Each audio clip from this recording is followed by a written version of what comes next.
Hello, hello, hello. Welcome to Rise and Shine. I am Alissa Bakar, the consultress, your hostess for this age of disruption. Nothing is new normal about anything conversation. Mhm. Having with me today, it is my pleasure to introduce you all to my friend, my colleague, Mr. Brant Lingle. Welcome. How are you? Thank you. I'm doing so good. Thanks, Alyssa. So good, so good, so So good. good. Pre-production, we do quite a bit of dancing and energizing. Yes. So I appreciate that. As soon as I turned on the camera today and the songs were on, we just went right into go mode. We were both like Yeah. in the zone. And that's really what I love about being connected with you out here in the business and personal Mhm. realms is I just feel, Brant, like you are always like willing to do that thing, like that adventurous spirit of you really is what Mhm. what drew me to you as a person in my sphere. Yes. Thank you. We were getting some like hand motions going and all that. It was a lot of fun singing along. I don't know. There's something about like being brave enough to be silly and not, not too worried about it. So it's just fun. I appreciate your energy. It's a great way. Most of my Zoom meetings do not start with dancing, so I'm grateful for the ones that do. So Most of my meetings start with dancing, just saying. I had a feeling they probably did. Yeah. And so tell me about this adventurous spirit in you. We're gonna get to the Mm. the nuts and bolts and the professional stuff in a little bit, but can you tell me more about that adventurous side of you or your willingness to just kind of hop forward or lean into things? Sure. I think it's been probably a bit hardwired in me since I was a kid, and my kind of adulting years. I was always the kind of kid that would be outside playing, riding my bike, going somewhere new. I remember when I was in third grade, my family did like a year abroad. And so just to be in a different country and a different culture and experience all kinds of new smells and foods and people. Yeah, it just so I think I've always I've been so drawn to that sense of adventure. It's funny because my there's a I don't know if I'll get this right, Alyssa, but there's a Winnie the Pooh, one of the books, and Christopher Robin, and I think it's Christopher that says, "I knew the moment I met you, it would be an adventure." And so my wife gave that to me early on in our relationship, in a card or the book or something, and I think that really does capture a lot of my spirit, a lot of my energy, and yeah.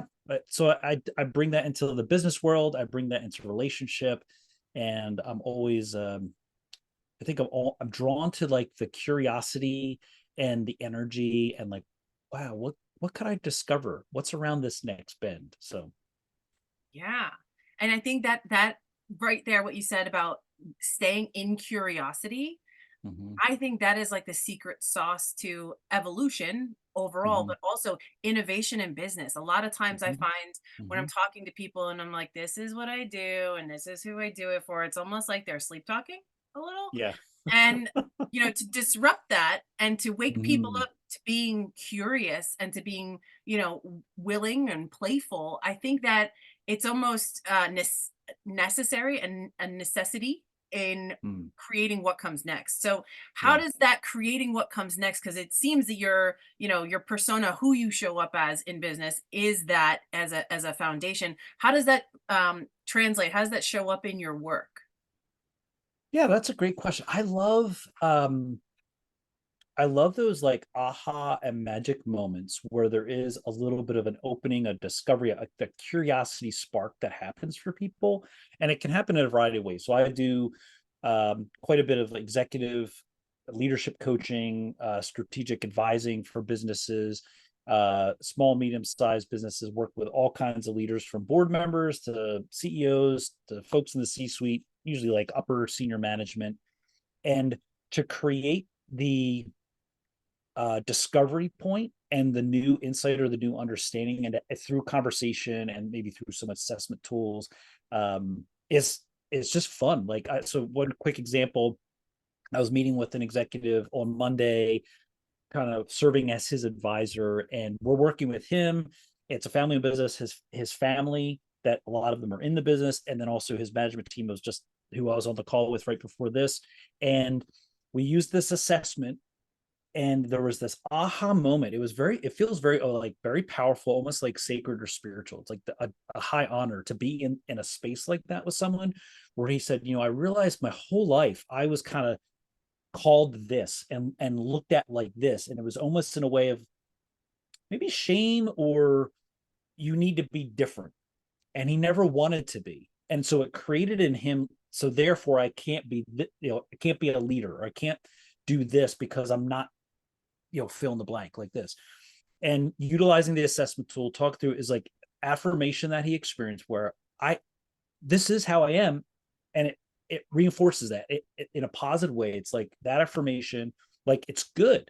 I don't have to try to be something else, and I can really embrace who I am, and that's good. It's valuable. It's necessary, and it's okay that it's different from other people. And it was really kind of an aha moment for him of validation and affirmation.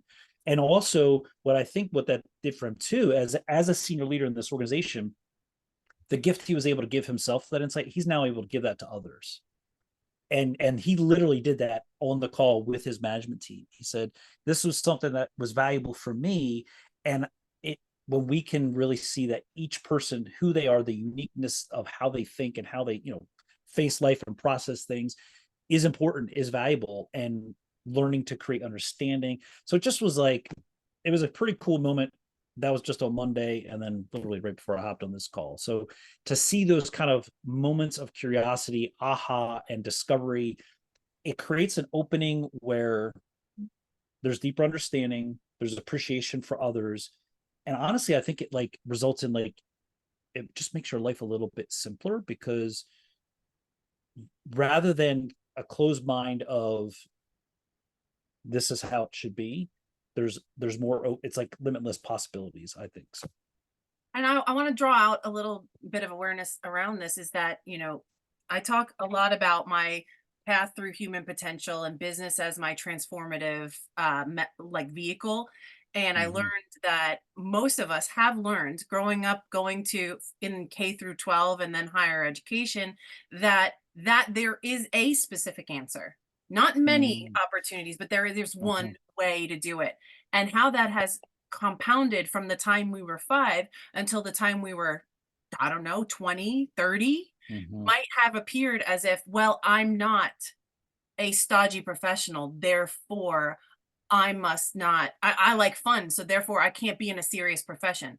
Right. These assumptions that we have made is a Mm-hmm. compound effect of the programming that we have experienced in what we had assumed was the way to value ourselves.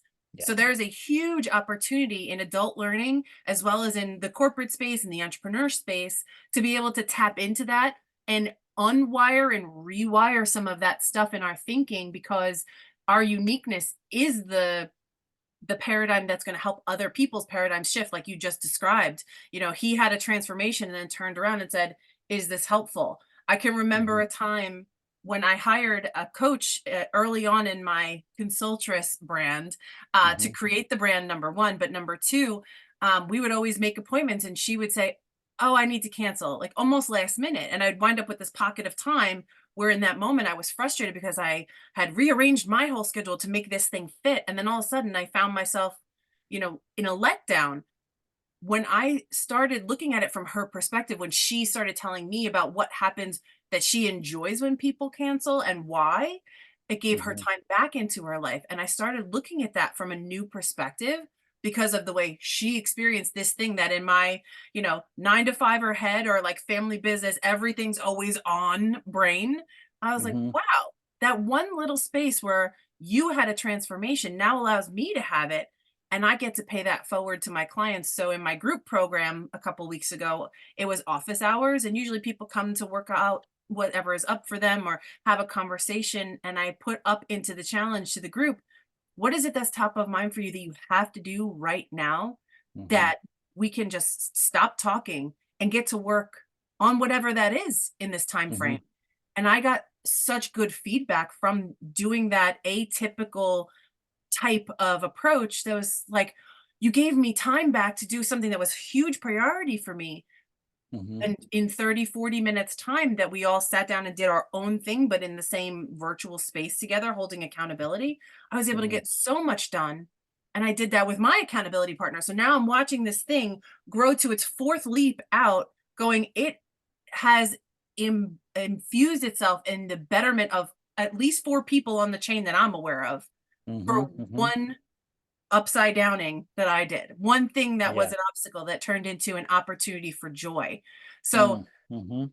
in my adventurous spirit, I identify with the fact that like when you have those ahas that are unexpected, Mm. sometimes they come from the weirdest places, right? Like Oh, canceling a yeah. meeting or having somebody go through something uncomfortable that identified a piece of them that needed to be rewired. Mhm, So I know that you are an executive consultant and a mhm, leadership coach. So to me, that is like you're dealing with people who have big impact. You're mhm, leading people who have the ability to then pay it forward. And mhm. that how does it feel to kind of be like in the middle of the ripple and then watch it grow? Yeah, it feels great for sure. Uh, I think one of my differentiators or unique gifts that I get to offer is I have like a depth and a breadth and also a like kind of a forward back kind of thinking, like foresight, I think is a gift too. And so I'm able to kind of be on that like maybe ridge or mountaintop with that executive leader and like kind of help them see over like the whole picture, and not just in that moment in time but like in terms of what's to come. And I have a huge passion for making organizations be a place that really affirm humanity and are kind and caring towards people. And if the leadership of organizations are able to do that, learn how to do that well, like it's a learned skill. Maybe they didn't experience that growing up or earlier in their career. They were mistreated, they were talked down to, they weren't given opportunities. Like all kinds of things could have happened. But if they can kind of transform into a leader who has a lot of empathy, compassion, um, and I think what can happen in businesses, some of those skills that are so necessary right now in business, um, there can be a misconception, like a limiting belief that that's being weak, Yeah. or that's like, or that's not what's supposed to happen in the workplace, right? um and so when that shift happens where they realize actually that can be one of my greatest strengths. It helps me retain and attract top talent throughout the organization, not just necessarily the people who report directly to me. Um and and it almost then transformed the culture of an organization or a team where um our highest priority is people and investing in people and helping them bring out their brilliance and what makes them tick and brings them joy in life. Because when that's happening, it's so powerful, it's so attractive. People want to work in an organization like that. There are organizations that exist like that. And so helping really with that one leader or that team of leaders starting to make that shift, and almost like giving them, I almost feel like there's an aspect of this where in this kind of time and space right now we're in, like this may be a weird way to say it, but it gives them permission to be kind. Yeah. And it's like, I think there's a need right now for leaders to not to not be afraid that somehow they're not doing their job if they're not always like get back to work or get it done by the deadline, like really like aggressive. And I'm really seeing a high value need to shift from like that aggressive dominant kind of workplace culture to more of a human centric culture that really values kindness, empathy, understanding, and like shared intelligence is something that we often talk about, where each person has a unique gift, a unique perspective, personality. Let's see how we can bring the collective of that intelligence together, because it's going to make a better product or better process, better outcome. I Oh God, you're like you're singing my song. I feel I like can sing it too if you want. A I better mean, process, a better product, a better outcome. boom, love that's what that. that's what my team knows about me. Some of my clients do too. I'm like, I make up words and I make up songs. So just get used to it, I guess. And make up songs to words, or words Yes. to songs that might not be there. That is what very ingrained in my heritage. My dad used to make up words to songs. My grandmother was notorious for it. The Bad Moon Rising by Creedence Clearwater. In my household growing up, there was "There's a bathroom on the right." Like, no. Yes. After my own heart. I love it. Yeah, and I love how, like, that collective shared intelligence shows up not only in organizations that are built to provide business value to this world, but I Hmm. also saw that in my parenting. As I was Hmm. evolving to be a better person, or having this unique opportunity to raise humans, and, like, Hmm. they don't come with a manual. Mm-mm, So you mm-mm, have to kind of make it up as you go. And as I was starting to raise my children and becoming aware that I wanted to homeschool them, I was mm-hmm. also playing with this aspect of gentle parenting, which, Yeah. everything has its, full scope, boundary Hmm. lines of, extreme and conservative, what have you. But what I'm seeing as I listen to you talk about, you don't have to be a tyrant, like a drill Yeah. sergeant, to get things Hmm. done. You can be kind and actually get more results. Like my grandpa used to say, you get more flies with honey than you do with vinegar. Hmm. There's also Hmm. other colorful ways to say that. But um, when I was exploring gentle parenting, I had a lot of unlearning to do because, Yeah. my parents' generation was very much about the disciplinarian and how to Right. keep very solid boundaries. And while I do believe that there's solid boundaries that need to be held, I also was feeling this tug and compassion for being softer. And then you Hmm. hear from other parents as you do this journey, well, if you're too easy on them, they'll take advantage of you. And I saw that. And if you're too Hmm. strict, they're going to rebel. And I saw that. So there really is no one size fits all way to parent Yeah. or way to be a manager. But I think the awareness of the permission, like you said, the awareness that it's okay to try that on, and it's okay to try a different way that you're not used to. Just because the way it's always been done doesn't mean that's the Hmm. way it has to be done from now until forever. In Yeah. fact, that's exactly why innovation is one of the best Hmm. resources to deploy in business, Yeah. because you're making things better. That's the whole reason there is something called the business world at large, because you're always making Hmm. things better. That's the whole reason the money exchange exists. Yeah. Value creation. Oh, 100%. It was interesting. This was back in the fall. I was doing an all day, kind of like middle management leadership training for one of our top clients. There was about 30 or 40 people in the room. And I can't remember exactly how it got to this moment, but I remember the comment because the CEO was sitting in the room and said, "Wait, can you say that again?" And it was really this whole idea that dictating to people, like just telling them what to do, bossing them around, it really kills innovation. And her passion is to make sure that their whole organization really like embraces the value of innovation as part of their like core part of their culture. And so she was like, "Wait, can you say that again?" And I was like, "Wait, how did I say that?" But it's so true that what can happen, I think, is how we were brought up, or how we gain success in our career. We make certain assumptions that that's how it is for everyone, or that's how it has to be, and that's the right way. And so we get to a certain point, whether it's in parenting or in leadership in our career, whatever it may be, and we have responsibility to like maybe supervise others, or you know, we have a whole team of people that report to us, whatever it may be. And so we make an assumption that that my way is the right way, and it's the only way, and so I'm going to enforce that, rather than creating an environment where, okay, this is how I got here, this is how I was brought up. um, there might have been aspects of that wasn't the best, that maybe I do need to unlearn a little bit. Maybe there's some new things that I can be open to those ideas. And so I'm always concerned if there's an assumption that's made that, and I think this can happen a lot in dominant and dictating types of cultures, those kind of like work environments, or even like a family system, let's say. If I don't dictate or come across in that kind of like commanding, demanding way, everyone's gonna like take advantage of that and become unruly and cheat, steal, lie, like all this bad human behavior is going to come out. And so therefore I have to kind of rule with an iron fist or whatever, whatever it may be.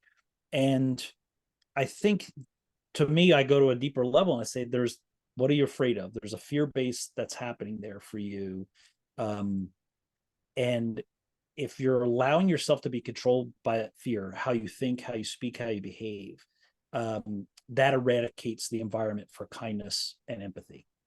Mm. And so if you can assume good intent, which is one of the things that we really try to help people in any kind of team meeting or group conversation, like, I'm going to assume good intent. In other words, I'm going to assume that if I am not always telling you what to do, that I am trusting that your intentions are good and you want to grow, you want to do well, you want to, create something amazing together. And so if we're not allowing ourselves to be controlled by that fear, we have more of an opportunity to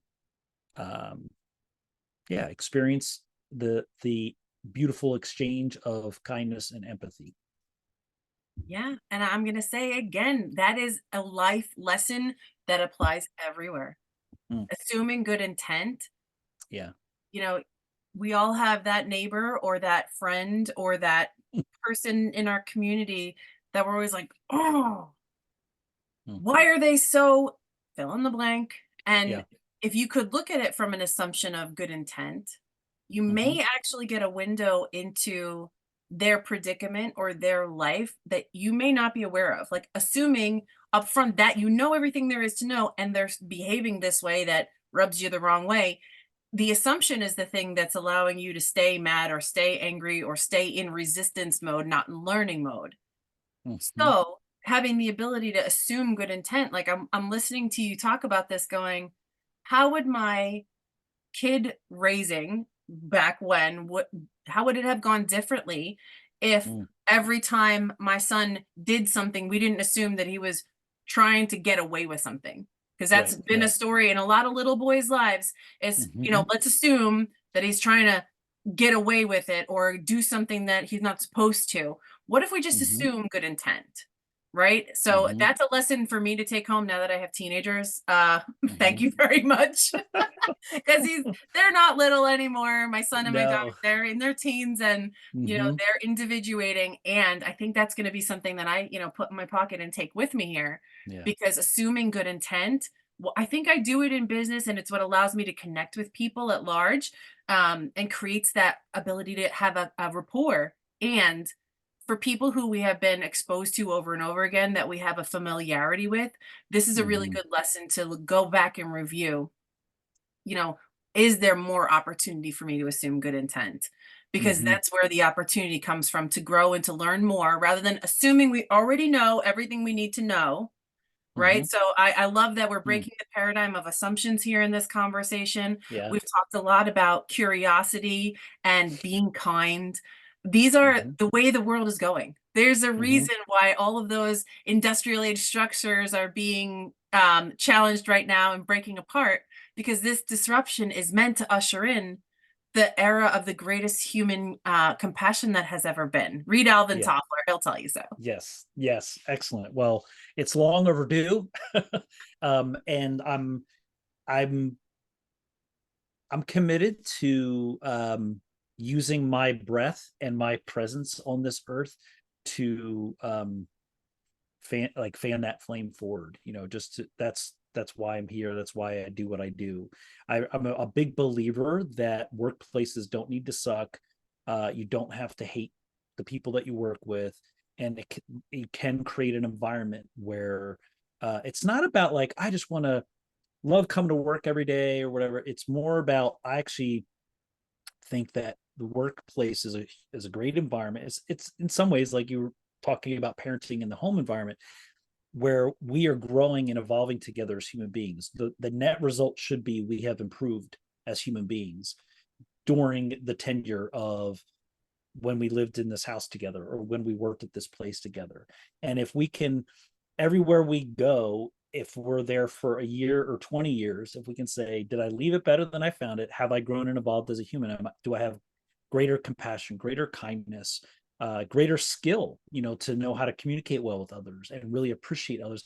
And do I have the mindset that really my purpose or my aim is to make you like successful, to help you grow, but not in a way like you have to do it this way or this is the only right answer, the only right path, but really help you kind of discover yourself and what is your brilliance that you bring into the world and how can I help you continue to do that. And I think if more and more humans are doing that, especially ones that have privilege, that have any kind of power or any kind of authority, I think it's the script is flipping and needs to continue to flip. That if I'm in charge, let's say if I'm a manager or I'm a supervisor or I'm a boss, a CEO, an owner, your job to work for me is not to make me rich and successful and look good.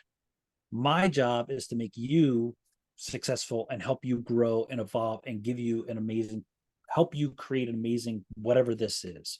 So that's it. I think that's sometimes I run into that mindset in leadership that has to be kind of undone, is like it's a little bit of that like servant leadership perspective. Yeah. But you know, sometimes I'll hear like, well, they should be just grateful they have a job. They're lucky they have a job. Like somehow I, as the boss, have done you a favor. And I think what's happening is the workforce has shifted. There's 60% plus of the workforce is millennial and Gen Z, and so they are not putting up with a lot of the BS and not putting up with managers who are unkind, don't care about them, and aren't interested in helping them grow and develop as humans.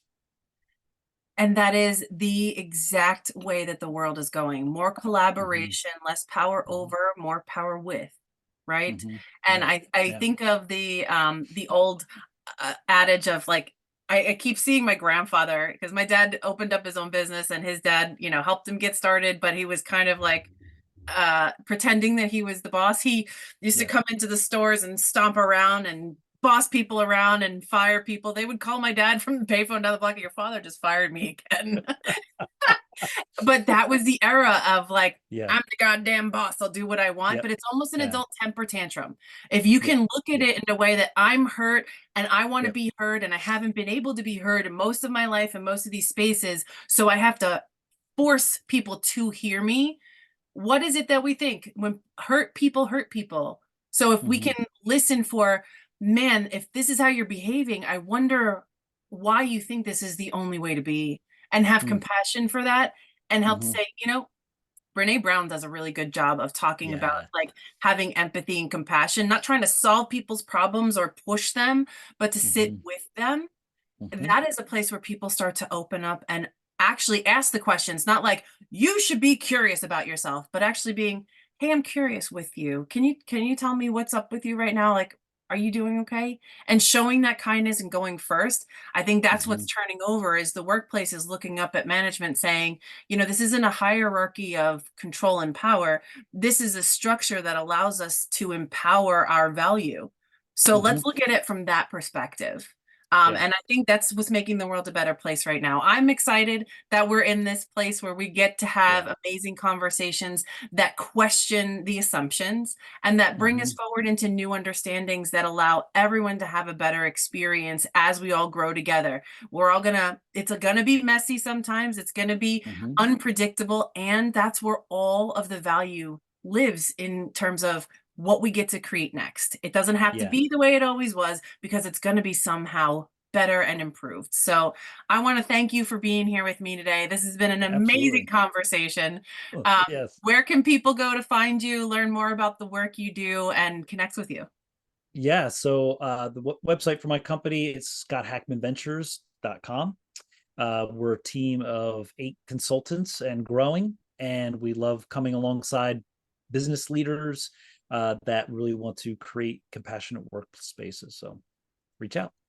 Beautiful. Yes. And amazing. So I want to say thank you for being here. And as always, we broadcast these kind of innovative and amazing discussions. Every Monday morning at 7:30 a.m. Eastern time, we premiere a new conversation. So don't forget, click like and subscribe and that notification bell so you don't miss another episode. And please share this with someone whose message you think they need to hear this stuff. This is not your common media. This is new exploration. So help us to reach more people and share this with a friend or three. Likewise, I have had the absolute pleasure of hosting you today, Brant, for this Thank you. conversation. And for my viewers, I'll see you again next week, same bat time and same bat channel. I will see you all on the other side. Have a beautiful day.